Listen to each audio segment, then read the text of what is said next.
Hello, everyone. Today we are going to review the movie called The Package.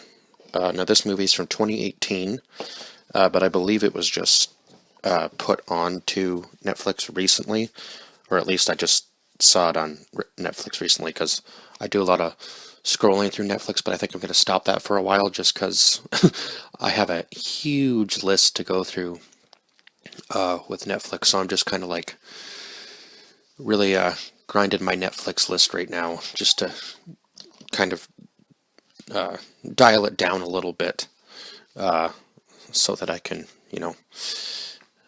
not feel so overwhelmed with Netflix because it just seems like they add stuff all the time. But I'm going to slow down with the adding and try to get ahead on the taking away of the list. So that's, God, I got a niche. So that's what I'm trying to do right now. But anyway, this movie, anything that could go wrong does go wrong for these teenagers. So I believe they're in their last year of high school. They're all friends, and actually, two of them liked each other. They find out throughout the movie, and I would say that was probably the better part of the movie. And two of them were broken up, and unfortunately, the one kid on the trip invites the two girls, even though it was supposed to be like a guys' night thing, I guess, or guys' camping weekend type thing without any females. So, this movie is starring Daniel Daniel Doheny played Sean Floyd. Geraldine Viz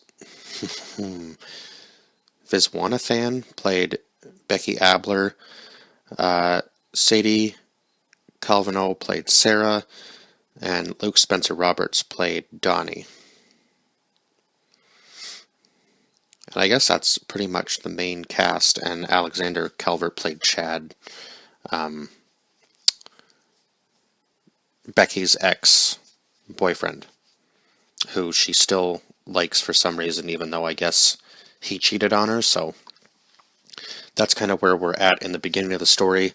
And oh yeah, the brother. Eduardo Franco played Jeremy Abler, I believe is how you pronounce that. So the parents of those two, Becky and, God, I forgot his name, Jeremy, are going on vacation, and I guess they want their kids gone. Jeremy's definitely the one that I would say is the most rebellious, and he has this weird thing with his two friends where he is trying to set up his sister with one of his best friends. I mean, I guess if it's somebody you trust and, you think is a good person, I suppose that makes a little bit of sense, but it's just, he has a very weird connection with his sister because they're twins, so I can't say I would ever understand the twin connection because I was born 2 years before my siblings, so.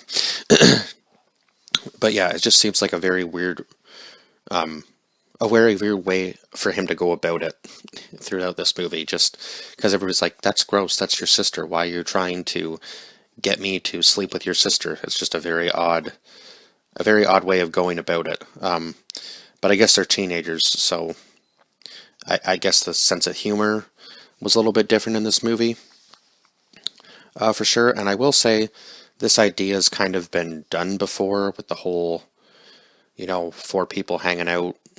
It was almost like The Hangover, but in the woods, in a kind of way.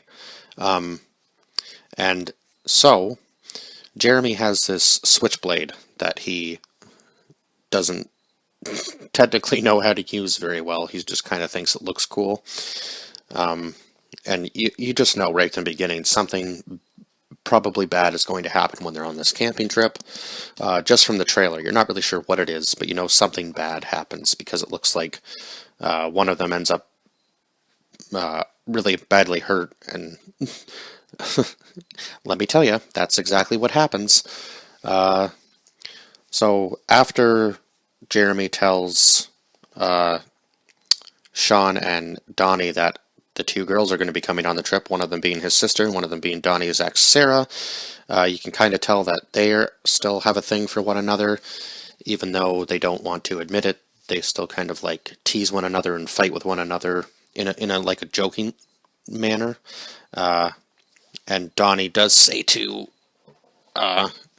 Sean throughout the movie that he still does like Sarah, and Sarah's trying to give him all these signs and blah blah blah, stuff like that. So turns out that none of that was true, the whole sign thing. But other than that,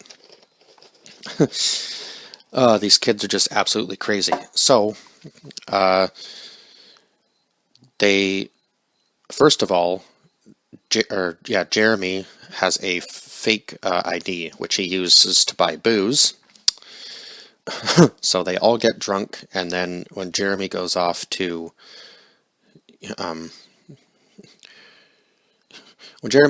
pee, that's the only way I can put it, really.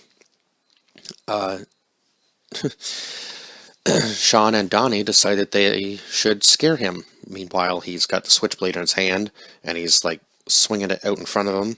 And then when they go to scare him, he jumps and cuts off the one thing you really wouldn't want to cut off. And that's where this movie starts to go really far, really south, really quickly. So they have to call in a medevac because Jeremy is now without a penis. They have to actually find the penis in the forest. And so they put it on ice like you normally would, because I guess they're at least smart enough to do that. Some people might not know. Some people might not know that in a panic mode. They might just kind of freak out and do whatever, right? But yeah, so they put it on ice. There's two coolers, though. And when the medevac finally comes, they think that they don't see him. Donnie throws a small tank of propane into the fire. It blows up. The rescue team calls him an idiot for doing that because they did see them on their original approach. So it's just like, oh my god, why are you doing the things that you were doing? It was just funny.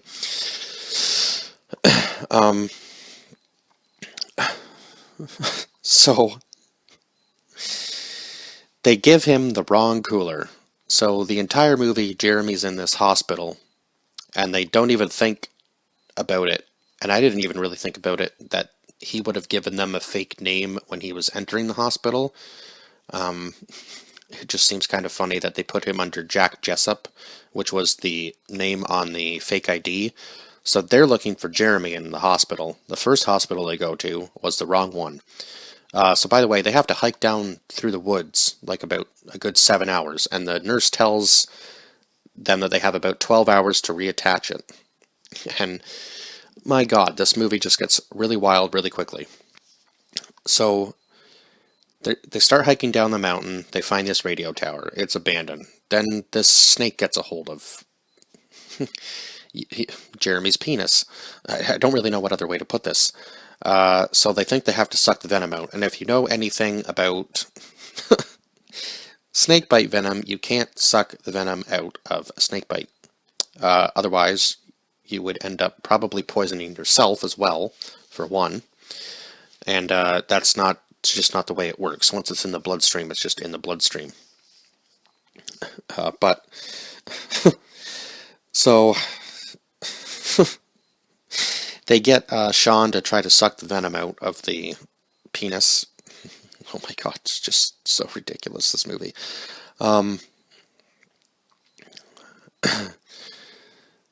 So after they're done with the radio tower, what was the scene that after the radio tower?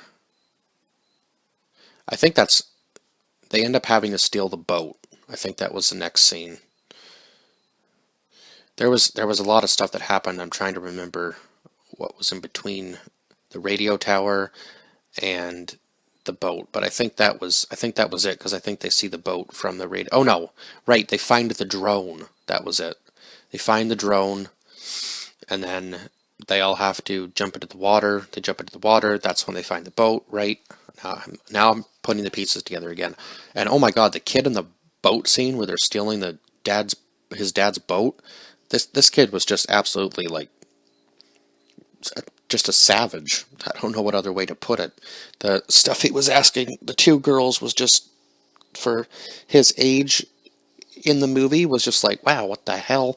So they scare the living bejesus out of this kid by showing him their friend's penis and saying, we have to get this reattached to our friend and we only have so many hours now because they've been hiking for God knows how long. I think it was like 7 or 8 hours, so they've got very limited time left at this point. It might have been even less time than that, I think, if I'm remembering correctly, but they have very limited time at this point anyway. So they do end up stealing the dad's boat. They get back to land, they get in the van.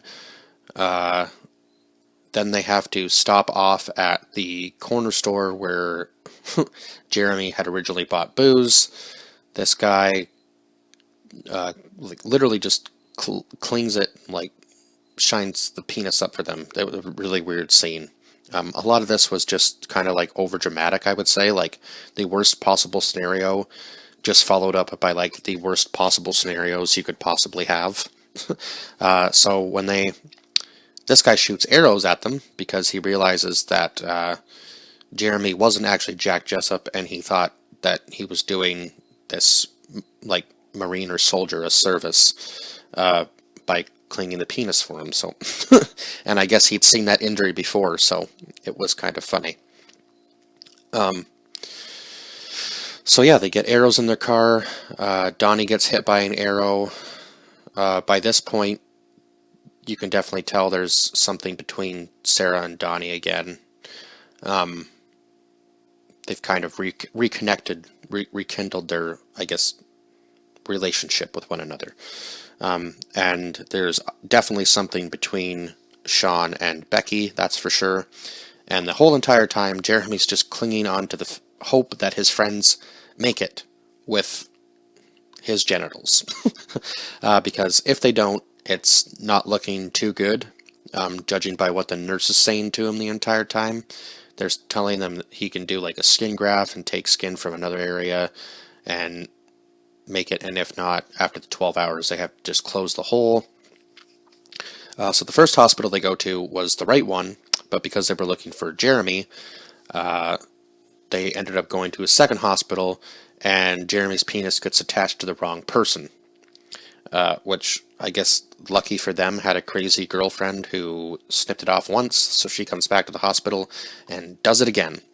So they do end up getting the penis back and taking it back to the first hospital looking for Jack Jessup. But by that time, they've already given Jeremy the anesthesia to go into surgery, so they really have to rush now. And that's when Becky actually finds out that Sean had messaged her ex on her phone when they were looking for a signal earlier on in the movie, basically telling him that they were done in a very rude way, and I don't know why you would do that, because that would not win you the girl over. When she saw that message on her phone that she didn't send, she'd be really confused, but I mean, he ends up getting scared by her and drops all the phones, so he kind of saved himself there for a little while of the movie, but they do end up getting together because he apologizes for it, and she realizes that Chad is an asshole anyway, so why would she want to go back to him even after she calls him, because she was mad at Sean, so she calls him back. So he ended up just almost pushing her to the point of going back to somebody who was toxic for her, so not a good move to do something silly like that when you like somebody. Think rationally. Not what he did, that's for sure. Where was I? Oh yeah, so they go back to the original hospital and they make it into the operating room just in time. And the entire time Jeremy's talking about this girl, Kendall Jenner's, that he's talking to, and everybody's like, you're getting catfish, dude. Like, why do you think you're not? And then at the end of the movie, she comes out of the van, so she actually was a real person. So it was just absolutely funny that they didn't believe him the entire time, and it ends up being legitimate. So Jeremy does get out of the hospital early, and I guess Sean's going back to Germany for whatever he's doing, studying or school or something. I'm not really sure whether it was school or whether he was just traveling around. I think it was for school though, because I guess they are still in high school. Or I don't know whether it was their last year or their second last year or how old these kids are really supposed to be. But they're obviously not of age to buy alcohol, so I'm going to say they're probably around like 17. They're supposed to be like 17, 18 in this movie. All of the cast had really good chemistry, but I will say they it was kind of over dramatic in certain scenes that didn't really need to be, especially in the hospital where for absolutely like no reason people are trying to stop them from getting to their friend. Like it just, that whole scene was a little, didn't seem to make much sense as to why they would be trying to stop that, because they're like already prepped him for surgery and they have what they need to stop him from, never having genitalia again. So it was just a very odd scene and really violent for for what it was. The kids were just like punching and pushing and throwing people, and Sean elbows a nurse in the face at one point. I was like, what is going on here? Just what is happening in this scene? And then of course the penis floating around through the air and them trying to like catch it like it's a game of football. It was just very over dramatic in that scene, I thought. But the rest of the movie was pretty good. Lots of funny moments. Lots of overboard humor, which I was really shocked about actually in this movie. So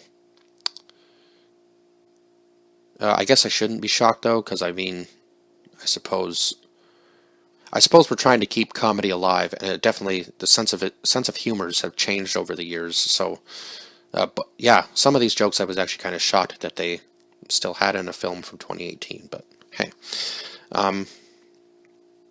I guess it is what it is with this movie. I have to give this movie about a 6 out of 10, just because just the whole penis cutoff thing seems like kind of like almost like a stale joke now, because I think they did that in the Game Over movie too, with the cast from Workaholics. And I think the one guy in this movie was actually from Workaholics, the guy in the hospital, I do believe. Yeah, it was. Blake Anderson played the redneck Reginald. Yeah. That's funny. I thought I recognized him. So yeah, he was in this movie, and wasn't he not the one who lost his penis in the Game Over movie too? I can't remember. I'll have to go back and watch that one, but it was funny too. But it just seems like this idea has been done before, and the whole, group kind of hanging out and bad things happening to them. Don't go drink in the woods. I would just say, if you're going to go drink in the woods, take a bigger group than maybe 5 people. That way, things like this don't happen, and you don't have to go into a huge panic. And also, don't scare your friends when they're drunk. Probably not a smart idea. I would say that would be number 2 on the list. And number 3, make sure you give them the right cooler. Because things will go south from there if you don't. I know this movie was obviously like the worst case scenario. It probably would have went a lot smoother in real life, because I don't think anybody would freak out quite that much. I mean, the initial reaction was necessary, but everything that happened after was kind of just like, geez, you could have avoided that, but okay. Anyway, yeah, I have to give this movie a 6 out of 10, because it still was a good film. It's definitely one of those movies that you can watch with your buddies. I wouldn't say it's not a family movie, that's for sure. Do not watch it with family. Just be a really awkward experience, especially if you're a teenager. I mean, you just kind of be sitting there going, yep, Mom and Dad, this is the humor that we have. And now you're seeing it on full display. Literally, figuratively and literally. But anyway, that's all I have to say about this movie. So as always, like, share, subscribe, and comment down below your thoughts on this film if you've seen it. If not, it is on Netflix, so I would say go check it out, because you will get a laugh out of this movie. It is a good comedy movie, that's for sure. just, yeah, the story and the other couple things I touched on, I would say, were the only downfall to it. But that's it. I will see you guys in the next one. Bye-bye for now.